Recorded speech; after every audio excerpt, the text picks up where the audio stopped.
무더운 여름 날씨입니다.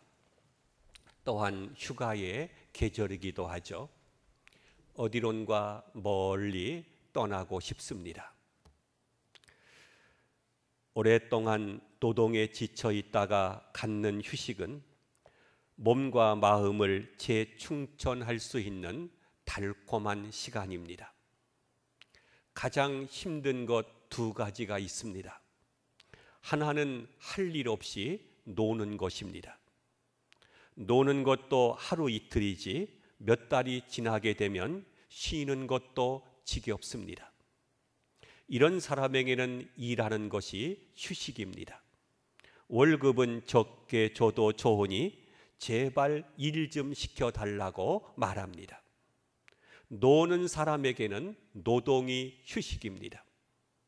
또 하나는 쉬지 못하고 밤낮을 가리지 않고 일하는 것입니다. 쉬지 않고 1년 내내 일을 하는 것처럼 힘든 일도 없을 것입니다. 둘 다 힘듭니다. 두 친구가 산에 올라가서 나무를 찍었습니다. 하루 종일 일을 하는데 한 사람은 쉬지 않고 계속해서 나무를 찍었습니다. 친구보다 더 많이 찍으려고요. 그래서 주인으로부터 칭찬을 받으려고요. 그런데 또 한 친구는 중간중간 쉬면서 일을 했습니다. 저녁에 결과를 보니 쉬면서 일한 사람이 훨씬 더 나무를 많이 찍은 것입니다. 쉬지 않고 일한 친구는 슬그머니 질투가 나서 아니 자네는 쉬면서 일했는데 어떻게 나보다 나무를 더 많이 찍었는가? 라고 물었습니다. 그러자 그 친구는 이렇게 대답했습니다. 자네는 뭔가 잘못 생각하고 있네. 내가 쉬는 줄로 알지만 쉬면서 도끼날을 세웠다네. 쉴 때마다 도끼를 갈아서 날을 세웠기 때문에 더 능률적으로 많은 나무를 찍을 수 있었다네 라고 말하는 것입니다. 여러분, 결코 휴식이 시간 낭비가 아닙니다. 재충전입니다. 특별히 성경에서 말하고 있는 안식이라고 하는 것은 하나님께서 정하신 창조의 원리입니다. 일하고 쉬고 6일 동안 일하고 안식일에는 쉬고 그리고 하나님 앞에 나와서 예배를 드리고 목적은 일이 아닙니다. 안식하는 것이 목적입니다. 안식은 하나님께서 정하신 창조의 원리가 될 뿐만 아니라 쉬면서 영을 새롭게 하고 또 쉬면서 일상생활에서 잃어버리기 쉬운 타성을 새롭게 재정비하는 것입니다. 그런 거로 안식은 매우 중요한 생명력의 공급원이 됩니다. 쉰다고 할 때 우리는 그냥 앉아서 놀면 쉬는 것으로 압니다마는 그렇지 않습니다. 육체적인 노동을 하는 사람들은 움직이지 않고 가만히 있는 것이 쉬는 게 아닙니다. 이 공기 맑고 경기 좋은 곳에서 푹 쉬는 것입니다. 그러나 정신적인 노동을 하는 사람, 가령 컴퓨터를 하거나 사무실에 가만히 앉아서 일을 하는 사람은 몸을 움직이는 것이 쉬는 것입니다. 이런 사람은 등산을 하거나 골프를 치고 수영도 하고 운동을 해야 됩니다. 이것이 쉬는 것입니다. 이런 사람은 땀이 날 때까지 실컷 운동을 하고 나서 잠을 자게 되면 깊은 잠이 들게 됩니다. 그리고 그 다음 날 아침에 아무렇지도 않습니다. 침대에 가만히 누워 있는 것만이 쉬는 것이 아닙니다. 움직여야 되고 운동을 하는 것이 오히려 쉬는 것임을 생각해야 됩니다. 이렇게 일을 함으로써 쉬는 것입니다. 즐거운 일을 하고 내가 하고 싶은 일을 하는 것입니다. 내가 하고 싶은 일을 즐거운 마음으로 하면 그것이 곧 휴식입니다.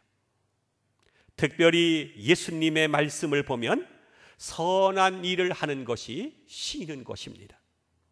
저희가 안식일에 선한 일을 하겠느냐 악한 일을 하겠느냐 하면서 예수님께서는 구덩이에 빠진 양 한 마리를 건져 주셨습니다. 선한 일을 하는 것 그 자체가 휴식이 되는 것입니다. 오늘 본문에 보면 예수님께서 좀 피곤하십니다. 제자들도 역시 피곤합니다.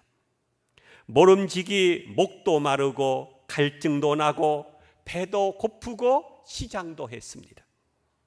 그래서 야곱의 우물가를 지나가는데 깊은 우물이 있는데 물을 떠먹을 두레박이 없습니다.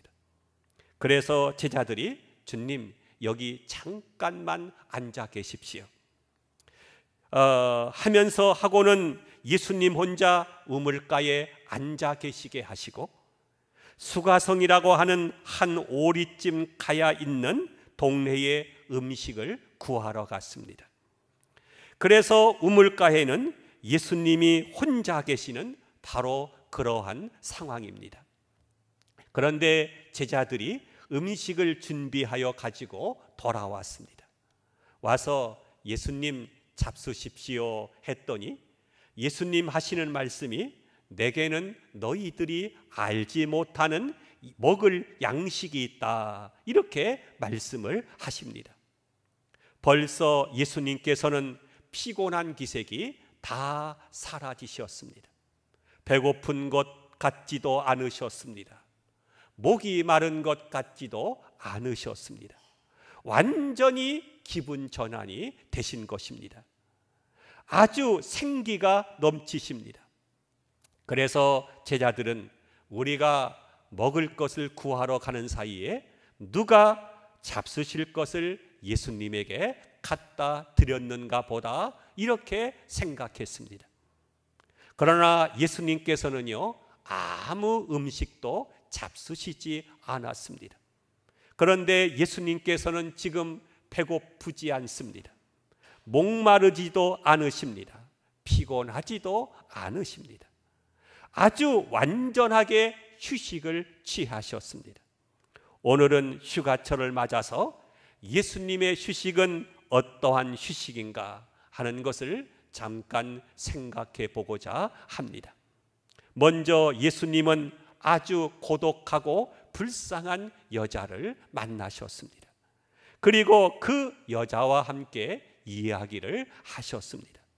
이 여자는 사람 만나는 것을 매우 꺼리는 여자입니다. 그래서 대낮 뜨거울 때 물길로 혼자 온 것입니다. 아침 저녁 서늘할 때 오지 않고 왜 뜨거운 대낮에 혼자 왔을까요? 그것은 사람 만나는 것이 싫기 때문입니다. 그래서 혼자 왔다가 우물가에서 예수님을 만나게 된 것이죠. 예수님께서 이 불쌍한 여자를 만나 주셨습니다. 그리고 그와 더불어 이야기를 하셨습니다. 사람은 사람을 피해 다니면서도 사람을 꼭 만나고 싶은 사람, 고독한 이 여인을 예수님께서 만나 주신 것입니다. 18절에 보면 예수님께서 이 여자를 보고 이런 말씀을 하죠. 너에게 남편이 5명이나 있었지만 지금 살고 있는 내 남편도 살고 있는 사람도 내 남편이 아니다. 이러한 말씀을 하십니다. 남편이 5번이나 바뀐 여자임을 알 수가 있죠. 지금 있는 남자도 내 남편이 아니라고 말씀한 것을 보면 아마도 정식으로 결혼하지 않고 동거하고 있다는 것을 알 수가 있습니다. 팔자가 기구한 여자입니다.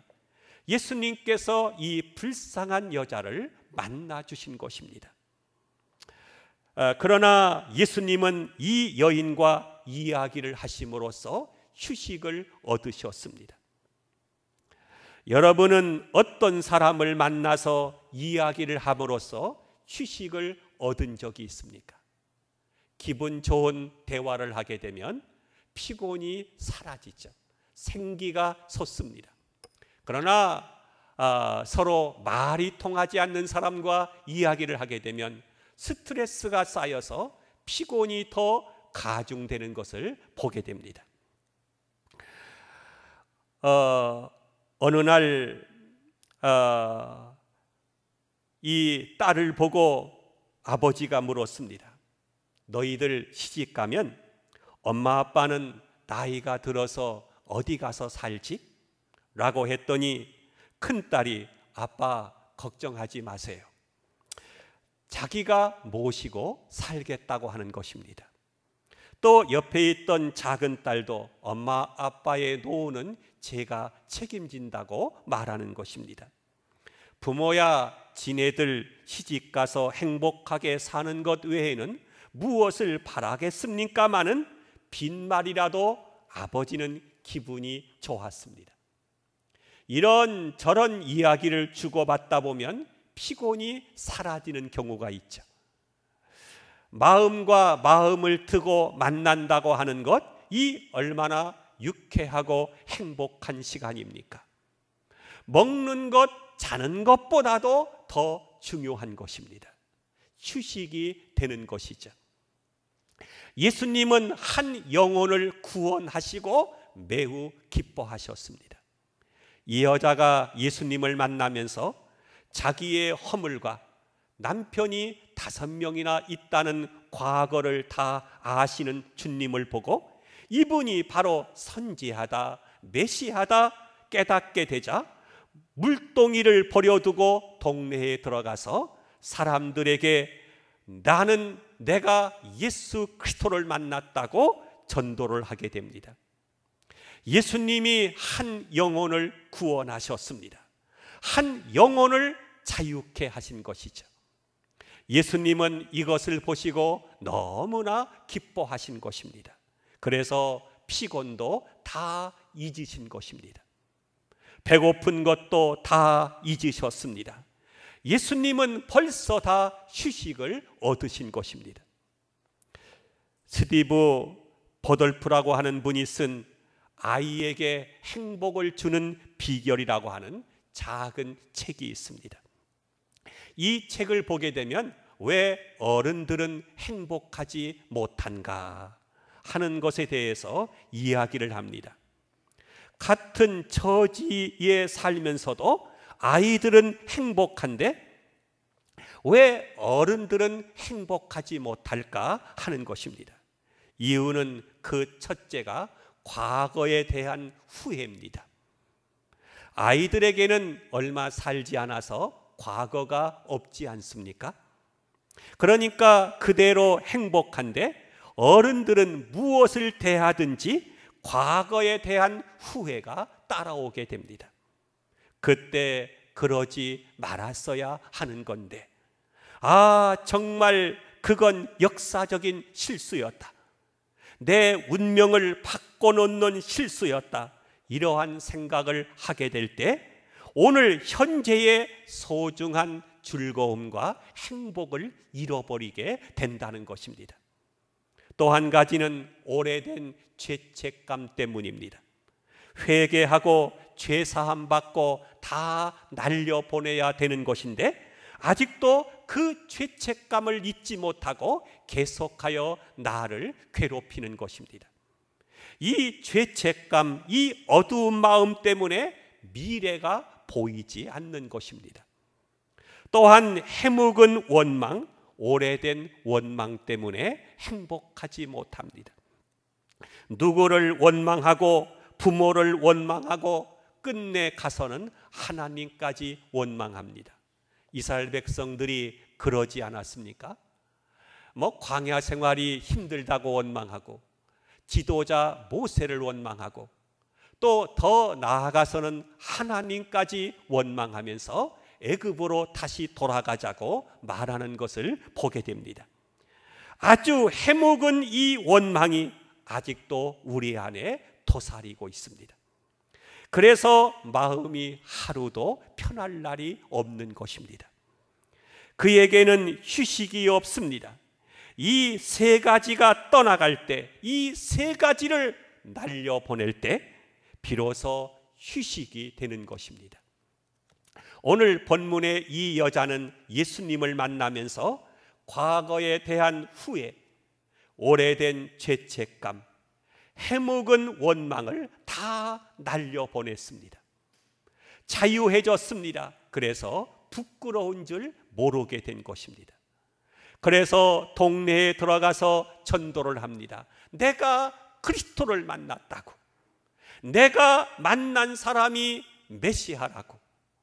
몇 시간 전만 해도 동네 사람들의 얼굴을 피해서 이 남몰래 물길러 온 여자입니다. 그런데 동네에 들어가 전도를 합니다. 바로 그런 사람이 된 것입니다. 예수님은 이것을 보심으로써 휴식을 얻으신 것입니다. 예수님의 마음에 참 휴식이 찾아오게 된 것입니다.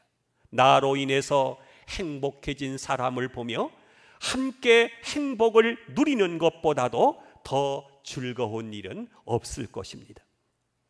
오늘 본문을 좀 더 읽어보게 되면 수가성에서 이 여자가 전도를 했더니 많은 사람들이 모여듭니다. 내가 메시아를 보았다고 했더니 모여드는데 우물가로 사람들이 나오는 것을 보면서 예수님께서 이런 말씀을 하십니다. 희어져 추수하게 되었도다. 모든 사람들의 마음이 이렇게 간절히 구원을 기다리고 있습니다. 메시아를 기다리고 있구나, 복음을 기다리고 있구나.